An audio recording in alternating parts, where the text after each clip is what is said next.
Today I'm fixing a noise from the starter motor which occurs just after you start the car and is a noise of grinding gears caused by the gear of the starter motor, the bendix gear, not retracting quick enough, and it keeps grinding against the flywheel. The noise is very similar to this, which is a stock noise I got from the internet on another car,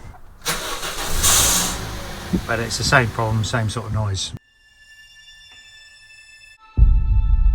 So this job is on a Mark 1 Freelander facelift model, doesn't really matter, same applies to any car. Happens to be the 1.8 petrol engine, and also happens to be a car that I've modified to be turbocharged. None of that really matters because this job is applicable to not only a lot of Freelanders but a lot of other cars. Starter motors tend to be made by the same people. The only problem is getting to the starter motor and knowing where it is. So on this 1.8 it's right down there underneath all this other stuff. So the easiest thing is to remove this air filter box, a couple of bolts here, and the whole thing should lift out. Disconnect the inlet hoses from the inlet manifold.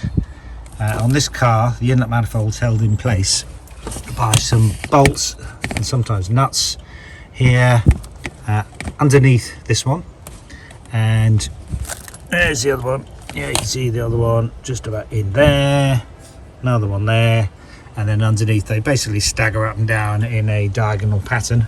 To get to the ones underneath you have to get a long extension on your socket, and there's plenty of room around the back.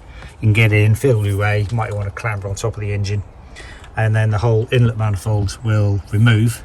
Before you do that you ought to drain off the water though, because there are some water channels that go to the inlet manifold. So disconnect the bottom hose from your radiator, drain off a lot of the coolant fluid into a bucket. You can probably reuse it, filter out any muck you get into it though. Then the inlet manifold will just lift away and you can see the starter motor and get access to the rear bolts. Interestingly, the Haynes manual doesn't say to remove the inlet manifold, just says to undo the bolts, but on my particular engine the bolts come from the right and there's nuts on the left hand side that would be quite difficult to get to without removing the inlet manifold.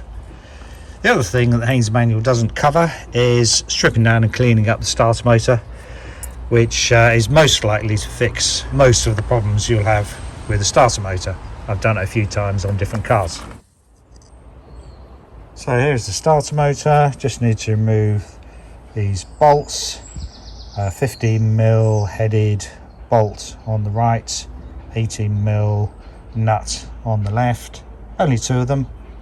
Of course you need to disconnect the electrical connections, preferably take your connection off the battery because there's a direct connection from the battery positive to the starter motor. Then the whole starter motor just lifts out. Mostly they just gunk up after 120,000, 150,000 miles or so.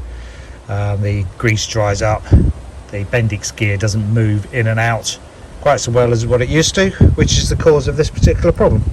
Sometimes it also gungs up, which means the gear doesn't come out properly, the solenoid doesn't engage properly, and all you hear is a clonk, and it doesn't engage the starter motor. Stripping down the starter motor, cleaning it up, has also fixed that problem for me in the past. See one of my other videos on that.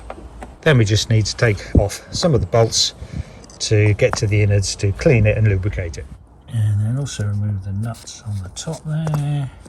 The solenoid will then pull back and with a little bit of pushing over to the top. You can see how that slides on to the lever, and this is the lever that pushes the gear. So the only thing that really is the matter with this, it's a bit dry around the shaft of that gear, so we'll oil it and grease it up, spraying some spray lubricant as well, free it all up. This doesn't seem to come apart too easily, and nothing really wrong with that, so I'm not going to try and force that off. Put some oil in there as well and then reassemble it. And similarly, I'm not going to touch the motor. That all seems, I think, to be okay. Gears are okay. Alright, that's it, all sprayed up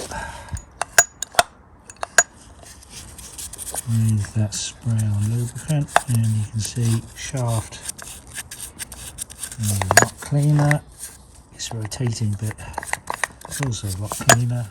Put a bit of grease from my grease gun on the shaft as well, plus a little bit of thicker oil, and it's going to be a little bit of overkill, I think. And just check it goes backwards and forwards without sticking at all. Suspect that rotating bit of metal there might touch on the case, or touch on some of the gunk on the case. Looks a bit messy, but there's all an oily grease. And we'll just check the solenoid out. We push up the rubber seal on it and just check it goes in and out smoothly. And I'm going to apply some oil around that central shaft as well.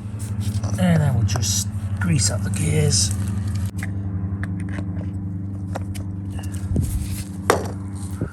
And there we are, fully reassembled. Time to put back on the cart, same way we took it off, and that should make it a lot better. And here's the noise of it starting, or rather making no noise after the initial starter motor engages, so the problem is fixed. Do that again.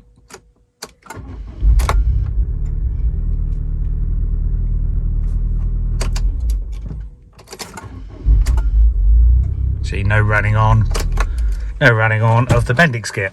So that's another job fixed. Thanks for watching. Good luck with yours. Bye.